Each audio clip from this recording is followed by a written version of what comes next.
হ্যাঁ গাইস, আসসালামু আলাইকুম। দেন ভাইয়ারও ফ্যাক্ট না, দেন আমিও ফ্যাক্ট না। আসলে বিষয়টা আমার লাইফের স্টোরি, দেন রিয়েল পরিস্থিতি। আপনারা যে যা পারবেন ভাইয়াদের অনেক like, comments, views and follow করবেন। আর যদি পারেন আমার কিছু উপকার করবেন। আর জোর জবরদস্তি না, যদি দেন আপনাদের আমার বেবির প্রতি ফিল আসে, মায়া আসে, দয়া আসে, দেন তাহলে। হ্যালো গাইস, আসসালামু আলাইকুম। কেমন আছেন সবাই? আজকে চলে আসলাম সংসদ ভবনে। তো সন্ধ্যার পরে এখানে একটু হাঁটাহাঁটি করার জন্য চলে আসলাম। তো এই পাশে আছে হচ্ছে তো জিয়ার মাজার। তো আমরা সেখানটাকে একটু ঘোরার জন্য আসছি। এখানে এসে একটা আনকমন একটা দৃশ্য নজরে আসে, যে জিনিসটা আসলে মানে আপনাদের সাথে শেয়ার করার জন্য। তো এই আপুর সাথে দেখা হয়। আপু হচ্ছে কফি বিক্রেতা, তাও আবার সন্ধ্যার পরে। তো আসেন আপুর সাথে আমরা একটু কথা বলি, পরিচিত হই। তো আপু কেমন আছেন আপনি? এই তো ভাইয়া, আসসালামু আলাইকুম। ভালো আছি আমি। ওয়ালাইকুম আসসালাম। আপুর নামটা কি? নূরজাহান। নূরজাহান। নূরজাহান আক্তার নীলা। নূরজাহান আক্তার নীলা। তো আপুর দেশের বাড়ি কোথায়? জামালপুর। জামালপুরে। আচ্ছা, তা আপনি থাকেন হয়তোবা এই সংসদের আশপাশে, বিজয় সরণিতে বাসা। তো তো আপু, আপনি যে এই মানে বিশেষ করে মেয়েরা তো দেখা গেছে কি যে চা বিক্রেতা এরকম ভাবে খুব কম দেখা যায়। আমি একটা মেয়ে পার্কের মধ্যে। হ্যাঁ, তো এই পার্কের মধ্যে দেখা গেছে কি যে তাও আবার রাতের বেলা আপনি চা বিক্রি করতেছেন। না, সচরাচর এই পার্কের বয়ফ্রেন্ড গার্লফ্রেন্ড। অ্যাকচুয়ালি আমার তো ডিভোর্স হয়ে গেছে। আমার যখন ডিভোর্স হয়ে গেছে, যখন আমার বেবিটা 10 মাস, তখনই ভুল বোঝাবুঝি হয়েছে আমার হাজবেন্ডের সাথে। আচ্ছা। হওয়ার পর আমার ডিভোর্স হয়ে গেছে। ডিভোর্স হওয়ার পর আর কি অ্যাকচুয়ালি কি করব, পথ খুঁজে পাচ্ছিলাম না। একটা বড় আপু আইডিয়া দিল যে দেখো, ভালো কাজ কাম তো পারো না, পড়াশোনা এতটা পারো না, ক্লাস 5 পর্যন্ত পড়ছো, আচ্ছা, চা বিক্রি করতে পারো। আচ্ছা আচ্ছা, রং চা হাতে নিয়ে ফ্ল্যাটসে নিয়ে বিক্রি করতে পারো। মানে সেই আইডিয়াটা কে দিল? এটা আমার বড় আপু দিল। বড় আপু দিল। আচ্ছা, আমার বড় আপু, নাম উল্লেখ করব না, সে ব্যাপারটা লাইভ দেখবে সবাই। দেন আমি বের হয়ে গেছি। ও, তারপরে থেকে আপনি এই চা বিক্রি করতেন? এই সাফার শুরু করছি। আচ্ছা আচ্ছা, আপনার মানে এই চা বিক্রি করতেছেন কতদিন যাবত?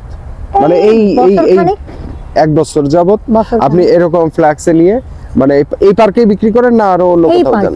শুধু এই চন্দিমা পার্কে। আচ্ছা আচ্ছা, এর আগে আপনি কি করতেন? এর আগে তো আমি আমার হাজবেন্ড নিয়ে সংসার করছি। হাজবেন্ড নিয়ে সংসার করছেন? আগে কখনো এই ধরনের কাজ করেন না? আগে কখনো এই ধরনের কাজ করিনি। মানে আপনি ডিভোর্সটা, মানে না, আমরা সেই জিনিসটা না জানতে চাই, কারণ হলো এটা পার্সোনাল ম্যাটার। তো পার্সোনাল ম্যাটার থাকে। আমার হাজবেন্ডটা ভালো ছিল না।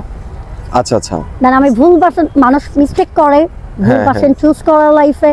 তাহলে আমিও ভুল কাউকে চুজ করে ফেলছি। এখন হচ্ছে যে তারপর থেকে আপনি মোটামুটি ভাবে এই পার্কেই চা বিক্রি করে থাকেন। তাই সেটা কখন থেকে, মানে আমি বিকাল 3টা থেকে এই তো 7টা পর্যন্ত বিক্রি করি। বিকাল 3টা থেকে রাত 7টা পর্যন্ত। তারপর আপনি বাসায় চলে যান। এর মধ্যে দেখা গেছে না, বেবি দেখতে হয়, বেবি টেক কেয়ার করতে হয়। আচ্ছা আর আচ্ছা, বেবি তো একটু বড় হয়ে গেছে, এই ছেড়ে হয়ে গেছে, দেন তার জন্য একটু তাড়াতাড়ি যেতে হয়। আচ্ছা আচ্ছা। তো আর হচ্ছে যে বাসায় কে কে থাকে আপনার এখানে? বাসায় আমি আর আমার ছেলে। বাচ্চাটাকে মানুষের কাছে, আশেপাশে পাড়াপড়শির কাছে রেখে তারপর আসতে হয়। আচ্ছা আচ্ছা, তাদের কিছু অ্যামাউন্ট দিতে হয়। আচ্ছা, আবার অনেকজনকে দিতে হয়। হ্যাঁ।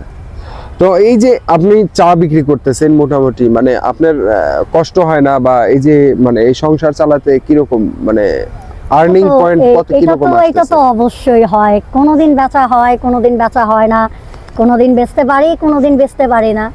আচ্ছা, ধরেন যদি আমি বিক্রি না করতে পারি, আমার বেবির উপর অনেক সাফার যায়, দেন আমার উপর অনেক সাফার যায়। আর বাড়িওয়ালার অনেক কথা শুনতে হয়, আন্টিদের কথা শুনতে হয়। বুঝেন তো, ঢাকা শহরে কেউ কারণ না। হ্যাঁ হ্যাঁ, যদি নিজের কিছু না থাকে, আপন মানুষ না থাকে, পৃথিবীতে কেউই কারণ না। না, সেটা তো অবশ্যই। বাচ্চাটা মানুষের কাছে রেখে আসি, কে কি বলে, কে কি করে, আমি আই ডোন্ট নো, আমি জানি না। আচ্ছা, বাট আমি আল্লাহর ভরসা রেখে আসি যে না, টেক কেয়ার করবে আমার বেবিটাকে মানুষে। আর বেচা কেনার কথা, এটা কম বেশি যা হয় হয়। আর একটু হলে আর কি ভালো হতো, যদি কিছু মানুষ আমার উপকার করতো, তাহলে আমার একটু বেশি ভালো হতো। আচ্ছা আচ্ছা। তো গাইস, আমরা আসলে এই বন্টির সাথে কথা বললাম আজকে। তো বন্টির যেই সমস্যাগুলো আপনাদের সামনে উপস্থাপন করার চেষ্টা করলাম। আর উনি হচ্ছে যে বিকেল 4টা থেকে মানে সন্ধ্যা 7টা, 7:30 পর্যন্ত জিয়া উদ্যান, এখানে আসলে ওনাকে পাবেন। আর উনি যেই ওনার যে পারিবারিক যে সমস্যাগুলা, সেই সমস্যাগুলো আপনাদেরকে জানানোর চেষ্টা করলাম। আর যারা মোটামুটি ভাবে অনেকেই সহযোগিতার হাত বাড়ানোর চেষ্টা থাকে মানুষের, আপনাদের কাছে সেই প্রত্যাশা রাখলাম যে এই আপুটাকে যাতে মানে একটু মানে সহযোগিতার হাত বাড়াইতে পারেন, কারণ উনি ওনার বেবিটাকে নিয়ে একলা এই ঢাকা শহরে অনেক কষ্টে জীবন যাপন করতেছে। তো আমি মনে হয় যে আপনার ফেসটা যদি সমস্যা না হয় দেখাইলে পরে দর্শক যাতে আপনাকে চিনতে পারে। তো গাইস, আমরা আপনাদেরকে ওনাকে দেখানোর চেষ্টা করলাম। আপনারা ওনাকে দেখলে হয়তো বা আপনারা বুঝতে পারবেন। তো উনি সংসদ ভবনে বা এই যে এই জিয়া উদ্যানে উনি থাকেন। তো ভালো থাকবেন। হ্যাঁ গাইস, আসসালামু আলাইকুম।